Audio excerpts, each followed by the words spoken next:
Today, Phil and I would like to have a discussion about methamphetamines, actually. And we got this idea because a couple years back we read a book called Blitzed, and the book was actually about methamphetamine use among Nazi soldiers. And maybe Phil can frame the or can frame the discussion where we plan to take this. Okay, I'm happy to do that. And one of the things that I'm going to do is move from the personal to the historical, and say that I was born uh, a year and 4 months before the end of World War II, July 1944, and my uncle got news of my birth 6 hours later while he was fighting in the Battle of France.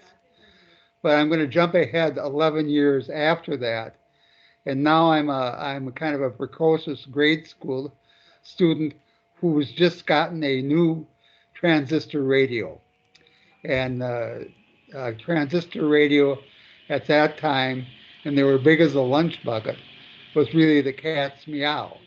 And that's one of the things that came out of the technological acceleration that World War II both caused and was a result of. And that was a transistor. So I was walking along in the countryside along a place called Cottage Grove Road in Madison, listening to Professor Michael Boro-Petrovich, who later sort of became my academic advisor at UWM. And his lecture was sort of interrupted to mention that this was at that time, I think it was May 8th, 1955, was the 10-year anniversary of the end of World War II. Now, a lot of people say, don't you ever get tired of that? Don't you ever get tired of going over the same stuff and the same battles time after time and time? But the point is that there's new stuff that comes in. There's new stuff that comes in. There's new historical research. We'll have non-historians going in and doing their kind of archival research and looking for something entirely different. Now, also, one of the reasons why we should be aware of this period was World War II was the place where 20th century civilization in the whole Western world nearly died.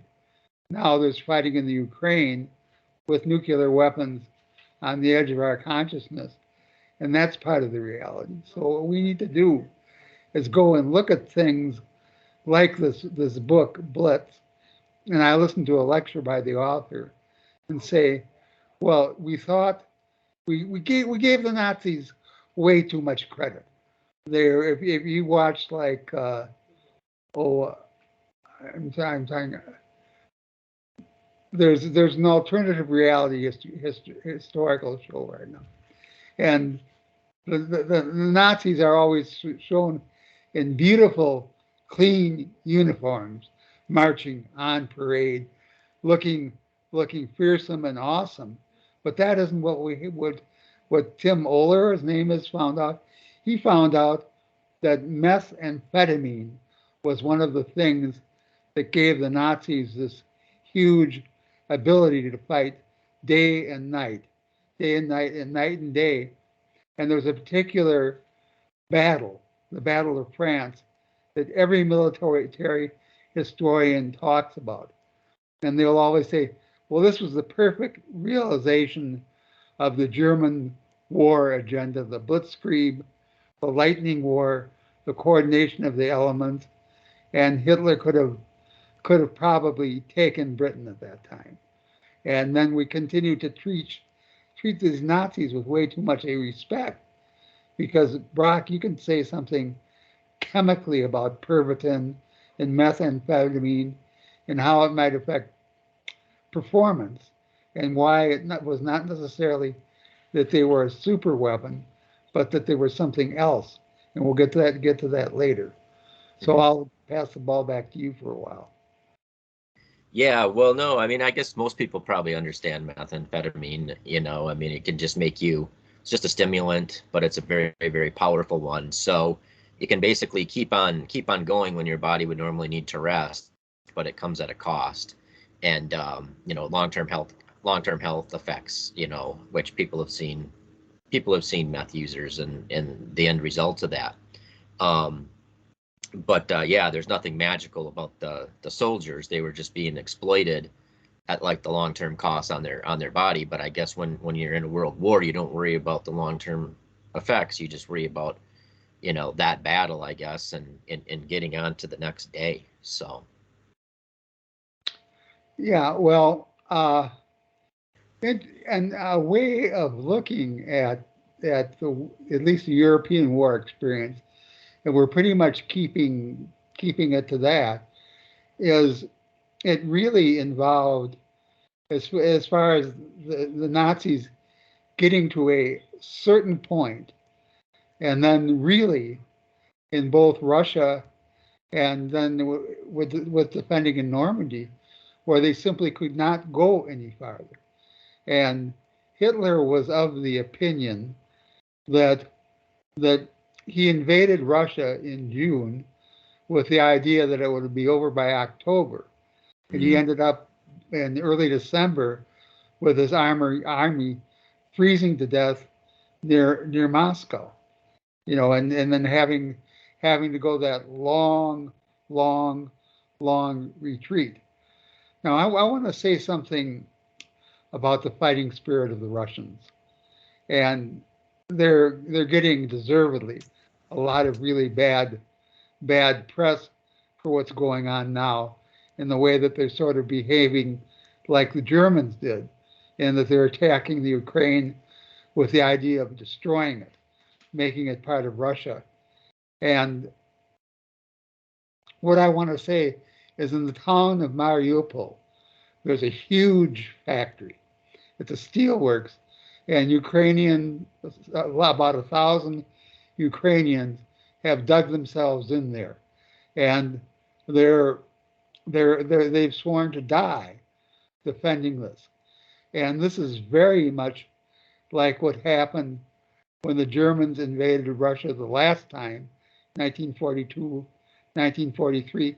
And it's like the spirit of Stalingrad, where the Russians held out in this tractor factory when 90% of the town had been taken by the Russians or by the Germans, I'm sorry, and the Russians held out, just like the Ukrainians are now. So there is a fighting spirit, and there is a consequence of World War, which we now face. yeah, I no, also, that's really interesting. I mean, I didn't really know of that. So that's fascinating.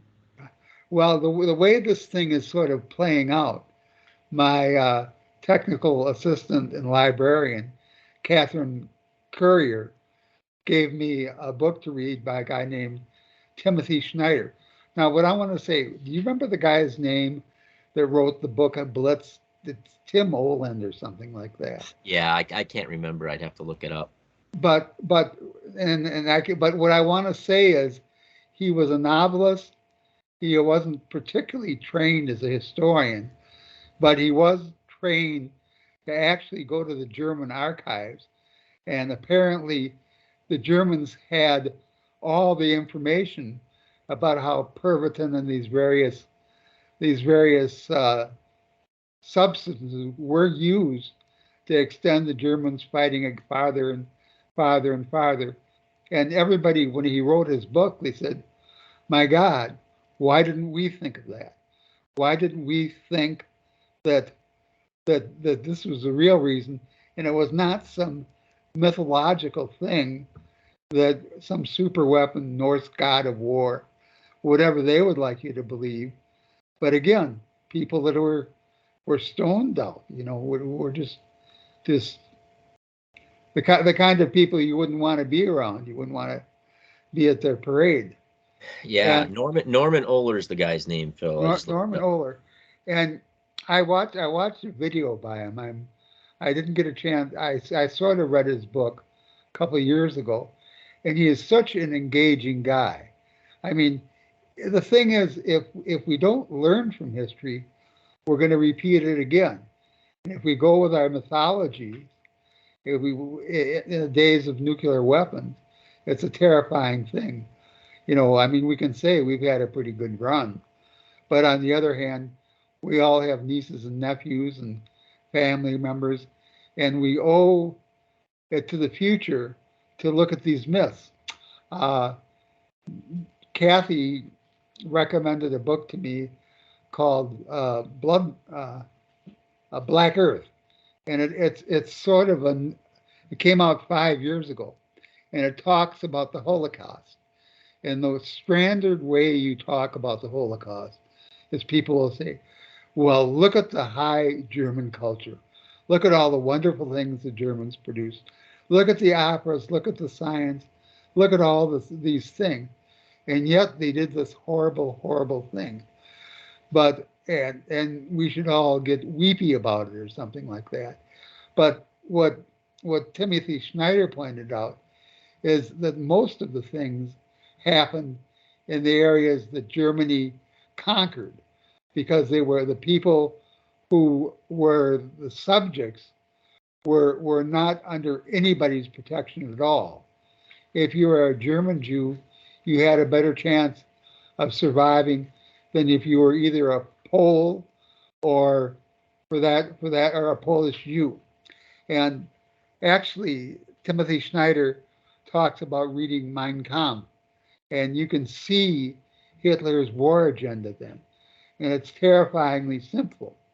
He believes that the Aryans, the Germans, are the master race. They need space to live, so of course they're going to kill off the inferior races, steal their territory, and then the Germans will get enough to eat. So I've actually gone back and I'm reading through Mein Kampf. It was written in 1924 when he was in jail for what they call the Munich Putsch. And what happened in Munich in 1923, trials in 1944, looks a lot like what happened in our inauguration day when the Trump people tried to take over the election. It's terrifying the way a organized minority, ethically unrestrained, can take over political processes, and what unlikely people are there with institutions. Like I said, Vice President, what's his name? I mean, never a great American, but he could have, at that moment, he could have annulled the election. Enough people would have supported him. There could have been a civil war. We came close. Schneider's also got another book called 20 Lessons from the 20th Century, or How to Oppose Tyranny. And the thing is, with most Americans, we take all this sort of stuff for granted, like Roe v. Wade, and then suddenly it's gone, and we wonder what happened. I know I'm sort of flaming on now, but at least we're getting some of a discussion. I want to tell a story about American soldiers.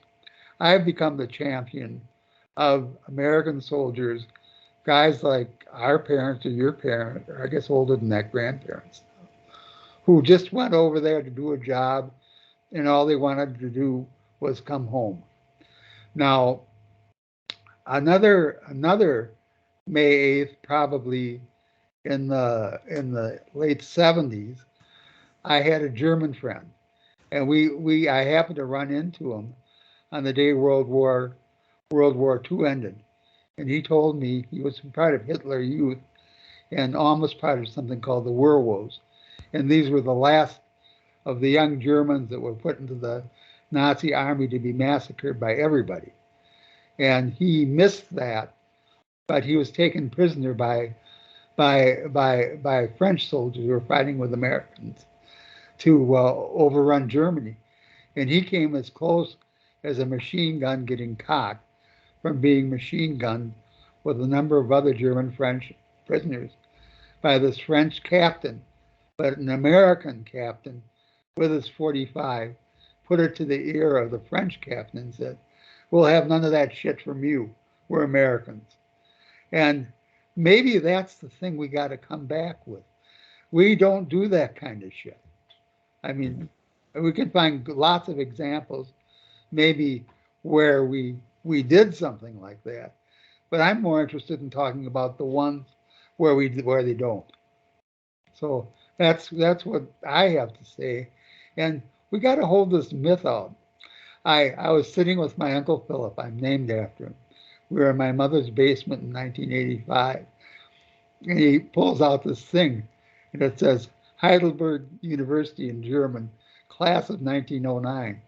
And I said, "What's the story on this, Uncle Phil?" And he said, "Well, I saw a German general getting away in his sidecar, and I knocked him out of it because it was a sniper rifle." And I said, "So you shot him and robbed him?" I said, "Yeah, that's my family tradition." Yeah, well, one thing I was just thinking of as you were talking, is when we listened to that audio book, Blitzed, Yeah. and it's been a couple of years, so I don't remember too many specific details, but Yeah. the general gist of it that I got is so Hitler was on all kinds of different drugs, and he kind of handpicked this physician, that the physician just kind of wanted some kind of power. He was like, actually, it sounded like he was a terrible, terrible doctor, didn't have anybody's respect, but somehow he was able to convince Hitler to be his personal physician because he basically told Hitler what he wanted to hear. Yeah. And that's one theme, is like everybody always being afraid to tell the autocrat, tell the leader something they don't want to hear. And I think that's maybe what's going on in Russia right now.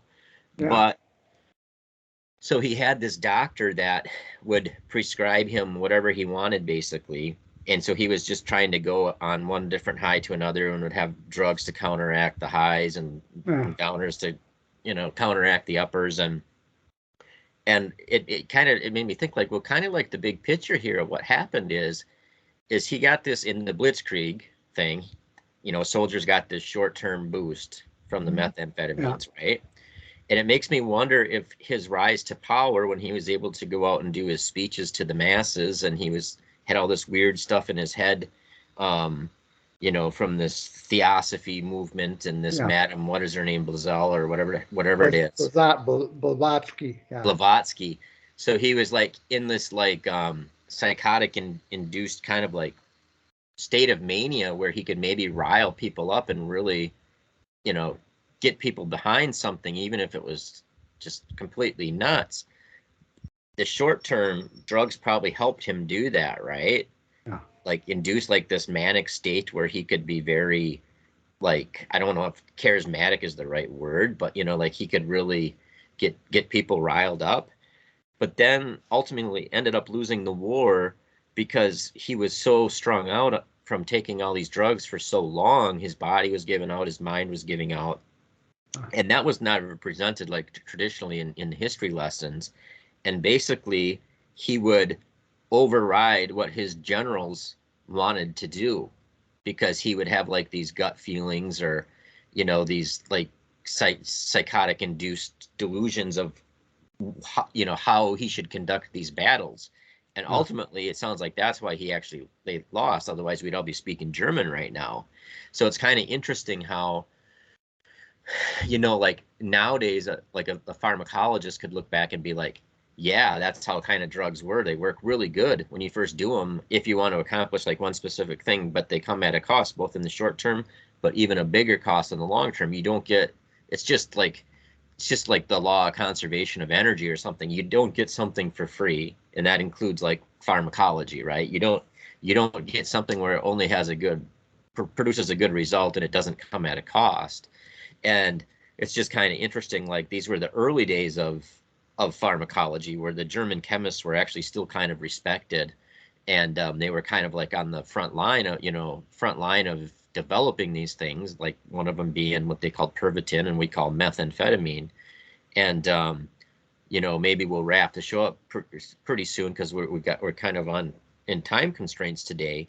But maybe it would be interesting to continue the discussion, and maybe we could talk about how as Phil had the good idea to talk about how these soldiers were kind of used as weapons and dehumanized and just kind of seen as like organic capital, and that's why it was fine to, just dump meth into them or whatever needed to be done.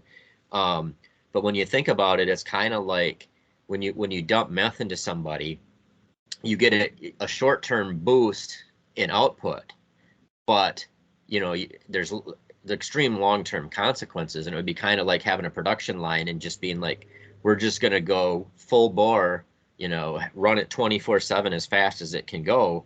um,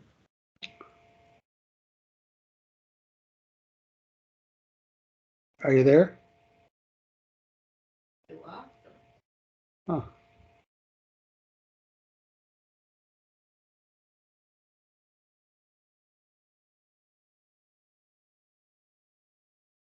He was on a roll. He was good. Yeah.